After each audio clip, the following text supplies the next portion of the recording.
Hello tout le monde, aujourd'hui c'est là pour une nouvelle vidéo, c'est lundi, il va être assez long je pense, parce qu'il n'a pas eu depuis quasiment 2 ou 3 semaines, puis là avec les fêtes de Noël, j'ai pas vraiment le temps, ni l'envie, ni le moment de tourner une vidéo, donc du coup j'en profite, ça va être sûrement la dernière vidéo de l'année 2014 qui s'achève, j'aurai pas le temps ou pas le courage de faire surtout une rose peut-être sur tous les lectures que j'ai faites, pour ça il y a les anciens c'est lundi et les chroniques sur le blog. Blog qui a changé d'aspect. Je sais pas si je ferai un petit montage avec le truc sur le côté. Mais pour les 1 an du blog, pas vraiment de concours pour l'instant. Je pense qu'on aura peut-être un plus tard au cours de l'année. Mais j'ai revu tout la bannière, le background, et j'ai fait apparaître diverses options comme le feedback Instagram sur la page Facebook. Et il y a aussi sur le côté un menu que j'ai créé avec les différents liens vers les réseaux sociaux qui n'y étaient pas avant. Ce qui était un peu bête quand on y pense, mais il a eu pas le courage de le faire en fait. Là c'est tout bête, mais la flemme m'a pris. Mais c'est pas le sujet de la vidéo, c'est lundi, du coup on va commencer avec ce que j'ai lu.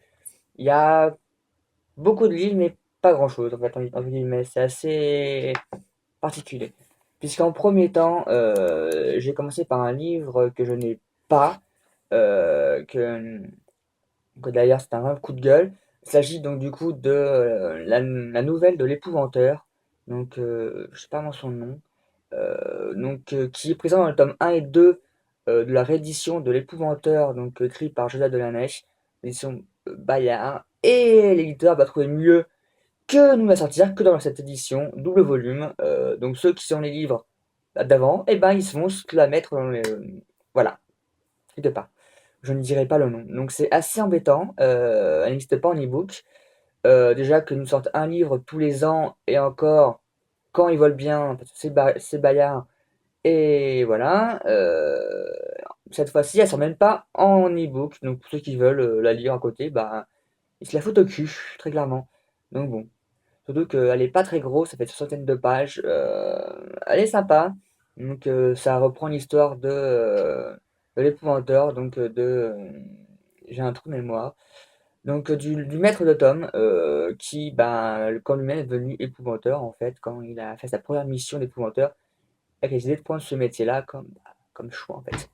Donc bon, c'est assez dommage qu'elle ne sorte pas, donc j'espère qu'ils réussiront le tir un jour. Mais connaissant Bayard, je ne pense pas. Merci Bayard. Et j'espère qu'ils sortiront rapidement le tome 11, pas avec des retards et des retards comme avec le tome 10. Parce que, voilà. J'espère que la saga est déjà finie. Donc du coup, c'est là ce que je vais lire après. C'était un peu le coup de gueule du moment, mais c'est vraiment chiant pour ça. Donc, la lecture d'après a été un manga. J'ai beaucoup alterné roman-manga.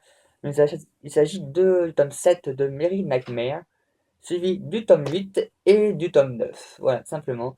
Donc, comme d'habitude, on suit l'aventure de Mary qui affronte cette fois Hercule, le grand méchant démon, et elle essaie de renvoyer dans son monde à lui, qui veut prendre le contrôle des mondes des humains et ainsi permettre aux démons d'envahir le monde des humains et plein d'autres pour pouvoir y rester.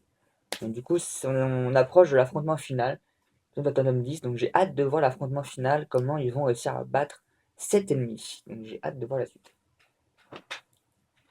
Lecture d'après, qui est un service presse de chez Lumen. Il s'agit de Final Fantasy 10-2.5 de Kazushige Nojima. Encore un japonais. C'est une belle édition. En plus, elle le refait derrière. Elle est reliée. La couverture est sympa. J'ai du mal à le lire. Puisque, pour ceux qui ne connaissent pas, Final Fantasy est une saga de jeux vidéo. Donc là, sur le 10e jeu, donc les jeux sont assez indépendants les uns des autres, sauf qu'on est tiré derrière. Et j'ai fait le 10 il y a quelques années sur PS2, à l'époque. Et j'ai pas fait le 10-2, donc qui était la suite. Et le 10 se passe juste après le 10-2, donc avec la retrouvaille de Tidus et Luna, si j'ai pas de bêtises. Donc c'est assez bizarre à prendre en main. La chronique sortie sur le livre, c'est assez mitigé. Je sais pas si mieux vaut pas avoir fait la saga pour avoir un imaginaire complet et tout imaginer, ou avoir fait les jeux mais qu'une partie, ou récemment. pour pouvoir tout comprendre. Moi, je suis entre les deux. J'ai pas fait le 10-2, j'ai fait le 10 il y a très longtemps. J'ai pas refait la remake HD sur PS3 malheureusement. Donc j'ai eu un peu de mal à la fois si je vois le jeu vidéo, mais là c'est un roman, donc c'est assez perturbant. Je sais pas vraiment où le classer en fait, entre dire s'il est bien ou mauvais. C'est un livre qui est entre les deux, c'est assez bizarre. Donc je pense que je vais pas tarder à me racheter le 10-2 sur PS3. Et peut-être que je relirai, si le temps me permet, le livre pour voir si jamais la compréhension est meilleure et plus fluide et au rendez-vous par rapport à cette première lecture qui a été des fois un peu laborieuse et du coup qui fait écho aux jeux vidéo, mais qu'en est pas un, c'est assez bizarre. Mais sinon, ça reste quand même un bon livre, c'est une bonne saga de jeux vidéo. Lecture d'après, c'est une fois encore d'un manga, donc en fait j'ai vraiment alterné manga et roman. Il s'agit d'une saga connue, donc Sword Art Online tome 1 et le tome 2. Donc ça reprend les épisodes de Light Ride, donc la première demi-saison de SAO en animé. Et ça reprend aussi du coup le tome 1 et 2 sortiront chez Ophel d'ici quelques mois maintenant. Donc du roman, du light novel de Sword Art Online. Je pense que si vous suivez mon blog, vous connaissez un peu, hein, c'est ce qu'il y a sur la bannière. Cette fois-ci, c'est en manga, donc les graphismes sont un peu différents de l'animé puisque c'était fait avant. Globalement, les dessins sont sympas, juste quelques fois, quelques scènes qui sont un peu compliquées à comprendre au niveau des dessins sur les grandes scènes d'action, mais c'est pas non plus gênant. Après, je connais l'anime, j'ai lu le roman, donc je sais pas si ça a un impact direct dessus. Je pense pas, sinon j'ai bien aimé. Au début, on a un peu du mal avec le chara-design qui est différent, comme je disais, de l'anime. Mais là, après, bah, quand on est dedans, hein, ça reste la même histoire, même contenu. Et donc, si vous avez aimé le animé, vous aimerez le manga. Outrepasser le chara-design de Kirito, un peu différent, mais là-dessus, on n'y peut rien. Et c'est pas la faute de l'éditeur. Hop. La chronique est déjà sur le blog aussi, normalement, si je dis pas de bêtises. Non, quoique. Non, j'ai pas encore celle de Sao. Je suis un peu en retard. C'est pas bien. Lecture que j'ai reçue hier et que j'ai lu hier, qui va être encore un peu nuancée, bémol. Il s'agit euh, du tome 1, du tome unique, je sais pas, de ma famille normale contre les zombies, de Vincent Vilmino et Yann Autrette, en épreuve non corrigée de chez Nathan. Donc j'ai bien aimé la petite rature de janvier barrée en 22 à la main, c'est magnifique. La couverture va être différente puisqu'elle va être comme ça. Voilà. Mais limite, j'aime bien la couverture décalée de l'épreuve non corrigée. C'est sympa. J'ai lu le livre, j'ai les réseaux, comme vous pouvez pas le voir en fait, juste là, de chez. En fait, il est hors champ. Magnifique, je vais pas y arriver. De Vincent Villemino, que je dois lire, que j'ai pas encore sorti faute de temps. Du coup, j'ai lu celui-ci qui est pas très gros, puisqu'il a fait une centaine de pages. Mais il est assez particulier, puisqu'il s'agit d'un roman graphique donc avec des zombies. Une famille assez bizarre et décrit assez loufoque. Mais justement, c'est ce qui fait ma vie, l'univers du livre. Enfin, même c'est ce qu'il fait, pourquoi elle le ferait. Et le côté graphique fait que, comme par exemple ici, donne toute une illustration en plus et ils en jouent là-dessus dans tout le roman. Donc c'est sympa, c'est bien géré. Les dessins sont assez aussi originaux et loufoques. Donc, vous pouvez le voir, c'est assez caricatural. Donc là-dessus, c'est un bon point. L'histoire est pas forcément l'une des meilleures que j'ai lues. Il n'y a pas vraiment de fin. Enfin, c'est un peu loufoque en fait, comme tout le livre. Donc dire si j'ai aimé ou pas, c'est assez particulier, assez bizarre. Là, ce qui est dommage, c'est que c'est une épreuve non corrigée et qu'après le chapitre 2, nous n'avons plus d'illustration. Et du coup, on se retrouve avec des moments comme ici, où il y a écrit illustration. Donc c'est assez dommage.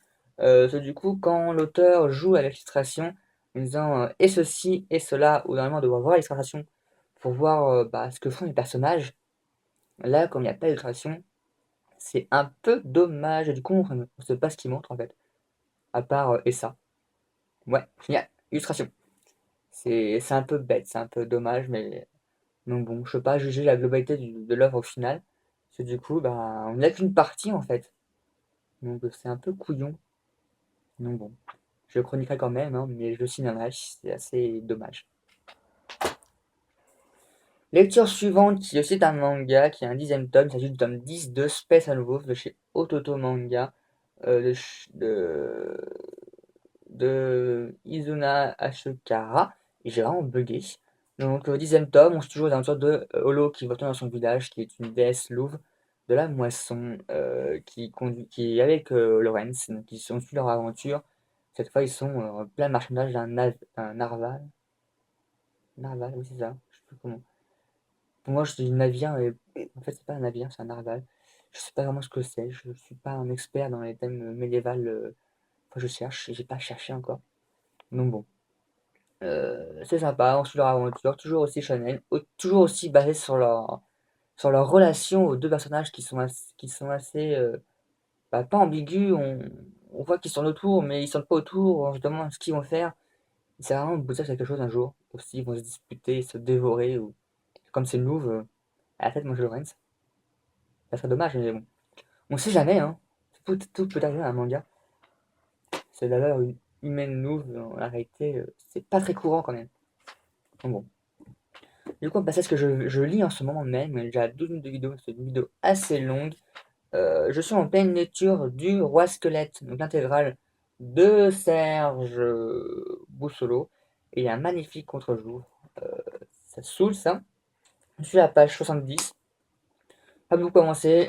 C'est une sorte de nouvelle qui ont été publiées dans différents magazines qui sont rassemblés en un seul tome cette fois-ci. Donc c'est assez pas lourd, mais c'est un texte ancien puisque c'est 1980. Je crois 1970 ou enfin dans le genre. Donc du coup, c'est assez dense, lourd, mais j'aime beaucoup. Malheureusement, avec les fêtes, on n'a pas beaucoup de temps. Le temps est assez divisé. Donc du coup, j'avance lentement et avec divers, bah, tout ce qui est série ou autre, bah, ça avance pas vite, hein, du coup. Et puis je dois devoir le mettre en pause en plus, malheureusement, puisque hop, laissez ça là. Je dois lire pour les cours Fahrenheit 451, donc de Ray Bradbury. Je vais faire ça pour les cours de culture générale. Donc, bah, du coup, il faut que je me bouge parce que j'ai encore une semaine pour le lire en fait. Donc, il faudra bien que je le mette en pause l'intégrale du Roi Squelette pour pouvoir boucler ce livre en fait et être à l'heure pour le contrôle de lecture en fait. Sinon, si j'ai pas lu le livre, ça va peut-être pas vraiment le faire. On dirait que je l'ai fait pendant longtemps au collège et au lycée, mais on va peut-être quand même éviter d'avoir une mauvaise note. Ce sera pas très cool. Coucou, du coup, on va éviter quand même. Et du coup, on va passer à ce que je vais lire juste après, puisque le tome 2 sort sous peu et que je vais l'avoir en service presse. Il s'agit du tome 1 de Witch Song de chez Lumen, donc de Amber Argyle. Pourquoi c'est toujours des noms compliqués, les gens? Faut pas des noms faciles comme Robert, Maurice ou Georges. Non, je sais pas. Ouais, non, ils ne savent pas. Dommage. Ça serait tellement mieux pour nous. Donc il est assez volumineux, mais je pense avoir le temps de le lire d'ici la sortie du tome 2, donc en février, qui sort juste avant mon anniversaire en plus. Donc je pense avoir largement le temps de le lire. Un livre qui n'est pas une belle envie, mais que j'ai jamais le temps de sortir de ma pile à lire. Donc ce sera chose faite, comme ça, voilà. Donc sur ce, après 15 minutes de vidéo, je crois qu'il va être un peu temps de la clôturer. N'hésitez comme d'habitude pas à rejoindre la page Facebook, Twitter, Instagram et aussi YouTube, à mettre des commentaires ou des pouces si vous avez envie, hein, c'est toujours gratuit. Je pense que ce sera la dernière vidéo de 2015 et on enchaînera sur la nouvelle année avec les 1 an réellement du blog puisqu'il est ouvert le 3 janvier. Donc merci à tous ceux qui se sont inscrits en cette année, qu'on continue à me suivre et qui arrivent au fur et à mesure. Sur ce, moi je vous laisse de bonnes lectures cette semaine et une bonne fin d'année.